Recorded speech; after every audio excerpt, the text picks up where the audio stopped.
नमस्कार दोस्तों आज हम जिस विषय पर बात करने वाले हैं वो हमारी आस्था से जुड़ा हुआ मुद्दा भी है, हमारे धर्म से जुड़ा मुद्दा भी है और भारत के जो चरित्र है धर्मनिरपेक्षता से जुड़ा हुआ मुद्दा है कि कैसे भारत इतनी विविधता के बावजूद भी भारत कितने शांतिपूर्ण तरीके से यहाँ रहता है, उन मुद्दों से जुड़ा हुआ मुद्दा है।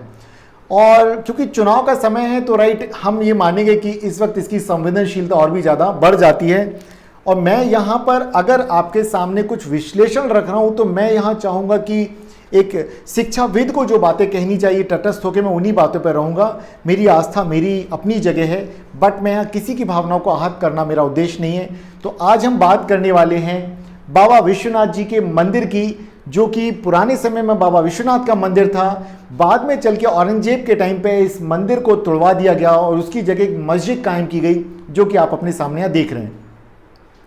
तो दोस्तों आज मैं इसकी चर्चा क्यों कर रहा हूं ये भी जानना जरूरी है। 1 अप्रैल 2024 को सुप्रीम कोर्ट ने इसके विषय में कुछ अपना डिसीजन दिया। डिसीजन कुछ इस तरह का है कि सन 2021 के आसपास कोर्ट ने 5 महिलाओं की याचिका पर कहा था कि वे वहां अगर पूजा करना जाना चाहती तो वो जा सकती हैं। और ऐसे में उस मुद्दे को चैलेंज किया जाता रहा, समय समय पे तहखाने में पूजा करने वाले मुद्दे को लेकर के चैलेंज किया गया। तो सुप्रीम कोर्ट ने 1 अप्रैल 2024 को क्या कहा? सुप्रीम कोर्ट ने कहा कि हिंदू भी पूजा अर्चना करने के लिए जा सकते हैं और मुस्लिम्स भी अपने जो भी धार्मिक रिचुअल्स है नमाज अदा करने के लिए वहाँ जा सकते हैं। और उन्होंने कहा कि अगर दोनों ही जगह का रास्ता अलग अलग दिशाओं में है, अगर कोई उत्तर का दिशा है से जाते हैं या पूर्व की दिशा से जाते हैं, तो दोनों ही दिशाओं के जब रास्ते अलग अलग हैं दोनों के जाने के लिए आराधना गृहों के लिए, तो उसको कायम रखा जाए, यथा स्थिति को कायम रखा जाए। मुस्लिम्स भी जाएं वहाँ नमाज अदा करें जहाँ पे वो अब तक कर रहे थे, और तहखाने में जहाँ पूजा की जा रही है हिंदुओं के द्वारा वो भी कायम रखा जाए। और अगली सुनवाई होगी इसकी जुलाई में। तो ये तो वो बात है कि आज हम इस पर चर्चा क्यों कर रहे हैं, लेकिन यहां तक अगर हम बात करेंगे तो ये आधी अधूरी बात होगी।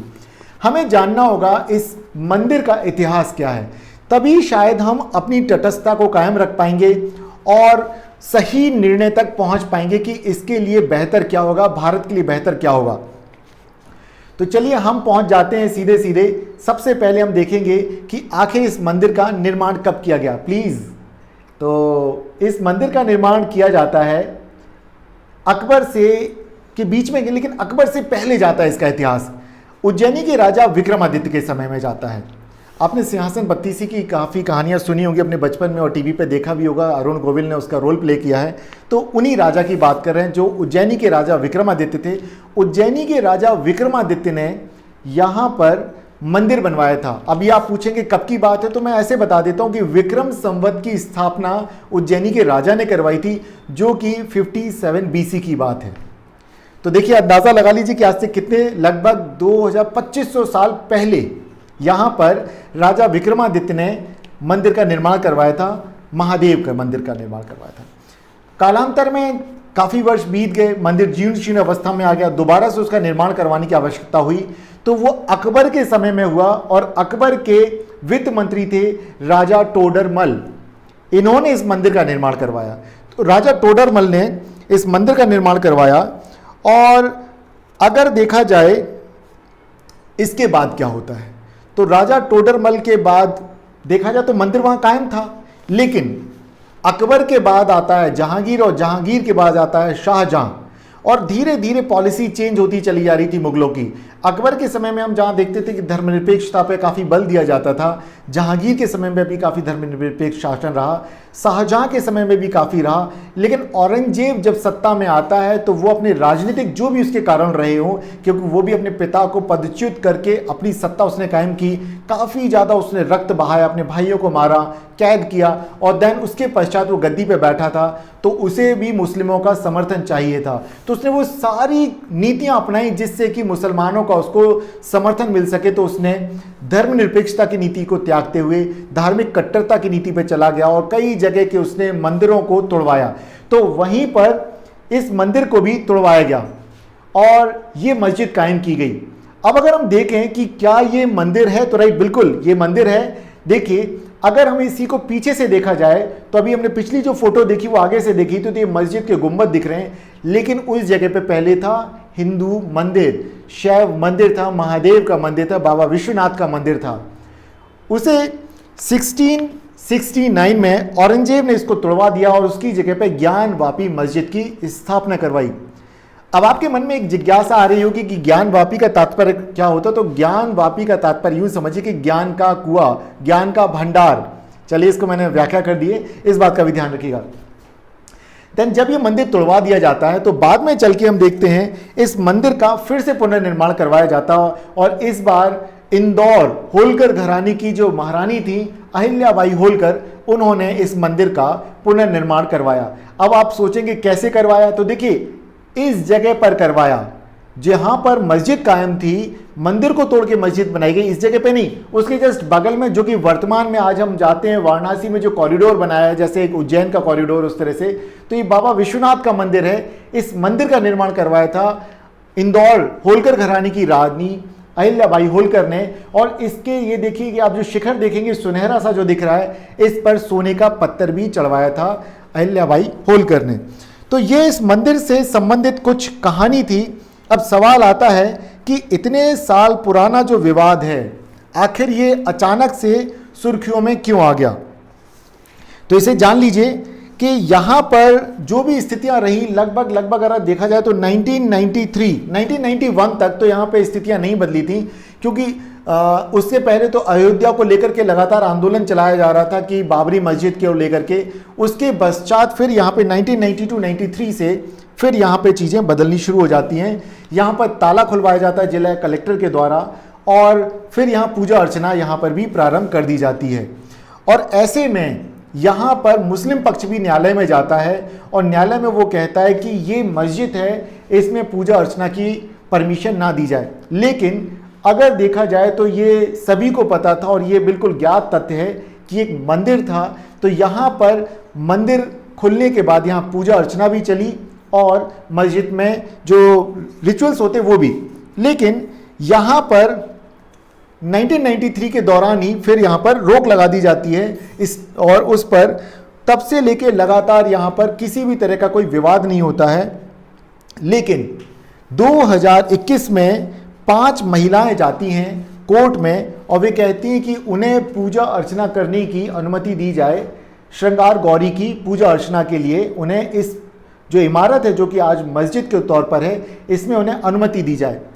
तो कोर्ट उन्हें अनुमति दे देता है, वे वहाँ पूजा अर्चना करती हैं। और इसी तरह से आगे चल के हम देखते हैं कि एक और अनुमति मिल जाती है, और वो अनुमति मिल जाती है कि वहाँ पे तहखाने को खोला जाए।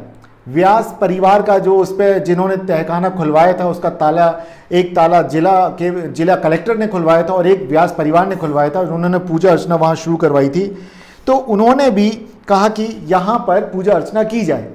यहीं से यह मामला कोर्ट में चला जाता है, और 1998 में इलाहाबाद हाई कोर्ट में इस मामले को लेकर के जाती है मस्जिद कमेटी, जहाँ पर कि किसी भी तरह का कोई फैसला नहीं दिया जाता है, और वे कहते हैं कि सिविल कोर्ट का जो भी निर्णय उस पर रोक लगाई जाती है।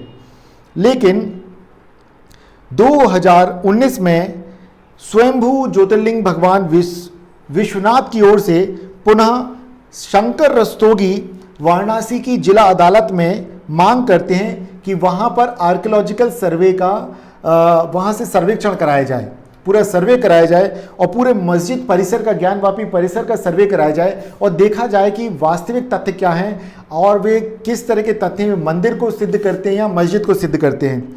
यहाँ पर ये लगातार कार्रवाई चलती रही, और 2020 में चल करके फिर से यहाँ पर हाई कोर्ट ने फिर से दखल दिया, और हाई कोर्ट की रोक के बावजूद भी वाराणसी कोर्ट ने एक और डिसीजन दिया, जिसमें उन्होंने कहा कि हाँ, आर्कियोलॉजिकल सर्वे से जाएगा और वहाँ पर वो अपना सर्वे करेगा, पुरातत्व विभाग से सर्वे कराया जाएगा, और वहाँ देखा जाएगा। इसी क्रम में, इसी टाइमलाइन में अगर हम चलें, इस घटना के पश्चात अगस्त 2021 में वाराणसी की 5 महिलाएं जाती हैं, और ये डिस्ट्रिक्ट लेवल में ही सिविल जज की कोर्ट में जाकर के वहाँ पर वो निर्णय करती हैं, अपना आवेदन देती हैं कि वे श्रृंगार गौरी की पूजा करना चाहती हैं, जिसके लिए कि उन्हें अनुमति दी जाती है। बस यहीं से फिर होता है कि अनुमति दी जाती है। फिर वहाँ पे फिर से एक डिसीजन जो इतने समय से पेंडिंग चल रहा था कि सर्वे कराया जाए पुरातत्व विभाग के द्वारा और ये देखा जाए कि वो मंदिर है या मस्जिद है। तो ऐसे में ही आगे चल के हम देखते हैं कि वज़ू खाने में को लेकर के एक डिस्प्यूट होता है कि वहाँ पे फुआरा था या शिवलिंग। तो उस वज़ू खाने का जब पानी निकलवाया जाता है तो वहाँ पर शिवलिंग का एक स्ट्रक्चर दिखता है। आगे बढ़ाइएगा इसको।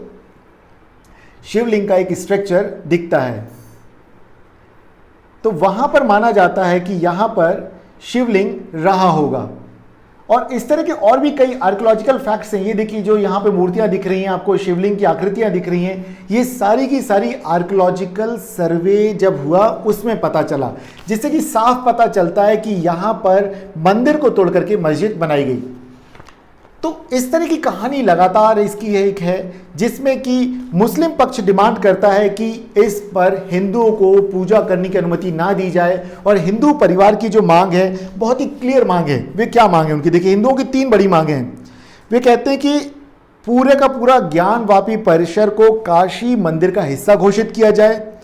दूसरा, वे कहते हैं कि मस्जिद को ढहाने का आदेश दिया जाए और मुस्लिमों के आने पर प्रतिबंध लगाया जाए। और एक अगली उनकी मांग है कि हिंदुओं को यहाँ पर दोबारा से इसी जगह पे मंदिर पुनर्निर्माण करने का अनुमति दी जाए। तो ये थे हिंदू पक्ष की जो मांगे हैं। इन्हीं बातों को लेकर के मुस्लिम पक्ष ने जब आपत्ति की तो मामला इतने सालों से कोर्ट में चल रहा है। और अगर 1 अप्रैल 2024 की अगर हम बात करें तो सर्वोच्च न्यायालय ने यहाँ पर यह कहा कि यथास्थिति कायम रखी जाए, मुस्लिम भी जाएं और वे अपने धार्मिक रिचुअल्स को वहां अदा करें, और हिंदू भी जाएं वे भी अपने धार्मिक रिचुअल्स को वहां अदा करें। ये तो रही एक टाइमलाइन बताना कि किसने मंदिर का निर्माण करवाया, किसने मस्जिद को तोड़वाया, फिर किसने मस्जिद के बगल में दोबारा से मंदिर का निर्माण करवाया। दोस्तों, ये एक टाइमलाइन मैंने बता दी और वो घटनाओं का एक सिलसिला बता दिया। लेकिन अगर कोई भी एक समझदार व्यक्ति होगा वो क्या कहेगा? वो ये बताएगा कि अगर वहाँ पर इस तरह की जो फाइंडिंग्स हैं आर्कियोलॉजिकल सर्वे की, ये साफ बताती है कि यहाँ पर हिंदू मंदिर रहा है और उसी को तोड़ करके यहाँ पर मस्जिद बनाई गई। ऐसे में अगर कोई भी समझदार व्यक्ति होगा तो वो इस विवाद को निपटाने का तरीका क्या निकालेगा? वो ये कहेगा कि मुस्लिमों को भी आगे बढ़कर आना चाहिए, उनको कहना चाहिए ठीक है यहाँ पहले मंदिर था। तो अगर इस बात को लेकर के मान लीजिए कि हमारे आपस में तनाव बढ़ते हैं, धार्मिक वैमनस्यता बढ़ती है, तो बेहतर है कि उस धार्मिक वैमनस्यता को छोड़ा जाए। और जब ये साफ पता चलता है कि किसी अतताई शासक ने, अत्याचारी शासक ने इस मंदिर को गिरा करके मस्जिद कायम की गई है, तो समझदार इंसान वहां पर क्या कहेगा? वो ये कहेगा कि देखिए आज की डेट में हमें तो कम्युनल हार्मनी चाहिए। हम चाहते कि हम एक दूसरे के साथ मिलजुल करके रहें, और जहां हमारा संविधान भी बोलता है कि हम मिलजुल करके रहें और सभी को अपने धर्म के पालन करने का अधिकार है, और धर्मनिरपेक्षता की भी बात करता है। तो शायद कोई भी धर्मनिरपेक्ष व्यक्ति जो होगा वो इसी तरह का डिसीजन यहाँ पे चाहेगा कि इस तरह का हो कि इसको मंदिर ही बनाया जाए और मस्जिद किसी और दूसरी जगह बना दी जाए। क्योंकि देखिए, अगर हम एक साथ रहते हैं और वहाँ 2 समुदायों के बीच में अगर लगातार तनाव रहता है, तो ऐसे में कोई तीसरा बंदा उस जलती हुई आग पर अपनी रोटियां सेकता है। मैं किसी राजनीतिक दल के ऊपर यहाँ कटाक्ष नहीं कर रहा हूँ, मैं एक सामान्य बात कर रहा हूँ। तो आप किसी और की गोटियां और मोहरे ना बने, बल्कि मुस्लिम पक्ष भी समझदारी से इस बात को सोचे कि बेहतर होगा कि यहाँ पर जो यथास्थिति थी औरंगजेब के पहले की, उस चीज़ को कायम किया जाए। और इस तरह की जो मैं बात कर रहा हूँ, हिंदू भी ये ना कहें कि नहीं नहीं ये तो मंदिर है, मान लिया, लेकिन मुस्लिमों के प्रति किसी तरह का वैमनस्य ना रखा जाए। क्योंकि देखिए, औरंगजेब ने तोड़ा, आज के जो मुसलमान हैं उन्होंने तो नहीं तोड़ा, तो हम उन्हें क्यों दोष दें? और जहां तक बात रही कि मुस्लिम पक्ष ने कोर्ट में विरोध किया इस बात का कि मंदिर को खोला जाए, तो उस बात को ऐसे समझिए कि देखिए कानूनी दांवपेच है और आम मुसलमान को भी इन बातों से कोई भी लेना देना नहीं होता। कुछ जो राजनीतिक लोग होते हैं शायद वो, या कुछ धर्म का नुमाइंदा करने वाले कुछ लोग अपने आप को तय कर लेते हैं कि हम ही उस धर्म का रिप्रेजेंटेशन करते, तो कुछ चाहे हिंदू हो चाहे मुसलमान हो, दोनों ही समुदाय में ऐसे लोग हो सकते हैं। तो शायद हो सकता है इस तरह के झगड़े इस कारण बढ़ जाते हो। देखिए मैं बहुत सीधी सी बात करता हूँ, जब भी दो व्यक्तियों के बीच में अगर कोई तीसरा व्यक्ति आता है तो वहां पे तनाव बढ़ता ही बढ़ता है। अगर आप अयोध्या में जाएं और वहां के किसी लोकल मुसलमान से ही पूछते, वो कहते भाई हम लोग तो मिलजुल के रहना चाहते हैं। सेम यही बात यहाँ पे रहने वाले मुसलमानों से भी अगर पूछी जाए तो कहेंगे राजनीति से हमारा लेने देना कुछ नहीं, हम मिलजुल के रहना चाहते, तो जो सही रास्ता हो वो निकाल लिया जाए। तो मैं उम्मीद करता हूं कि ये जो आज के जो विश्लेषण है मेरा आपके काफ़ी काम आएगा, इस हमारे समाज के काम आएगा, इस देश को जोड़ने के काम आएगा। इसमें किसी भी तरह की अगर आपको लगता है कि मैंने कोई गलत बात कही है तो मुझे आप ज़रूर बताइएगा कि मैं कहाँ गलत हूँ, क्योंकि मैंने पूरी कोशिश ये की कि जो वास्तविकता है वो आपके सामने रखूँ और सही तथ्यों को आप जानें। मित्रों, अगर आप अब तक आप हमारे वीडियो देख रहे हैं और आपने इसको पसंद किया तो मैं आपसे एक अनुरोध करूंगा कि आप हमारे इस चैनल को सब्सक्राइब करें अगर आपने अब तक सब्सक्राइब नहीं किया, और इस वीडियो को लगातार शेयर करते रहिए, क्योंकि ये जो समय है इस समय इस तरह के वीडियोस की बहुत ज़रूरत है, जहाँ पे हम बिल्कुल सही एक बैलेंस अप्रोच को आगे लेकर के चलें। क्योंकि देखिए इस देश में आपने और हमने रहना, हमारी भविष्य की पीढ़ियों ने रहना है, तो हम नहीं चाहते कि ये देश भी देखिए अन्य देशों की तरह बर्बाद हो जाए, टूट जाए। एक एग्जाम्पल बता देता हूँ, पाकिस्तान का निर्माण हुआ मुसलमानों के लिए, लेकिन आज मुस्लिम ही आपस में लड़ रहे हैं। अफगानिस्तान में देखिए वहाँ भी मुस्लिम आबादी है, लेकिन आज मुसलमान ही आपस में लड़ रहे हैं। उसी तरह से अगर आप ईरान, इराक, किसी भी देश में चले जाइए, ऐसा नहीं होता कि अगर एक ही समुदाय के वहाँ पे सभी लोग होंगे तो वे आपस में शांति से रहेंगे।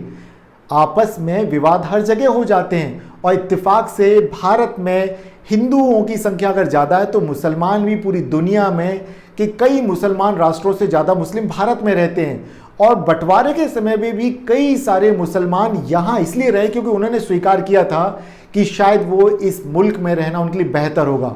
और नो डाउट ये सही डिसीजन भी है उनका, क्योंकि आज के जो हालात देखे जाएं पाकिस्तान के, तो उनको देख करके तो आदमी यही कहेगा। और अगर कोई मेरे से पूछे भाई तुम जहां पैदा हुए वो जगह कैसी है, तो मैं कहूँगा बहुत अच्छी है। और थोड़ा सा दाएं बाएं टपक जाता मैं, मान लीजिए अफगानिस्तान या पाकिस्तान, तो शायद वहां पे जिस तरह के हालात हैं वो मुझे पसंद ना आते, या मेरी भविष्य की पीढ़ियों को पसंद ना आते। देखिए मैं किसी देश की बुराई नहीं कर रहा हूँ, कि ना तो मैं पाकिस्तान की बुराई करना चाहता हूँ ना अफगानिस्तान की। बस मैं इतना कहना चाहता हूँ कि जो हालात वहाँ पर हैं उन हालातों में कोई भी शांति प्रिय व्यक्ति वहां पर थोड़ी सी परेशानी महसूस करेगा। बस मैं इतनी बात कहना चाहता हूं। तो प्लीज़ जो लोग मेरा ये वीडियो देखें वो इन बातों का बुरा ना माने। दोस्तों फिर से मैं अगेन यहाँ कहना चाहूँगा कि इसको लगातार आपको अगर ये पसंद आता है तो आप अपने जैसे लोगों तक इसको भेजते रहिए, और लगातार आप अमन का संदेश भी भेजते रहिए, और निष्पक्ष न्याय क्या होता है वह भी लोगों तक भेजते रहिए। फिर मिलते हैं अगले मुद्दे का विश्लेषण करने के लिए। तब तक आप अपना और अपनों का स्वास्थ्य का ध्यान रखें। नमस्कार मित्रों।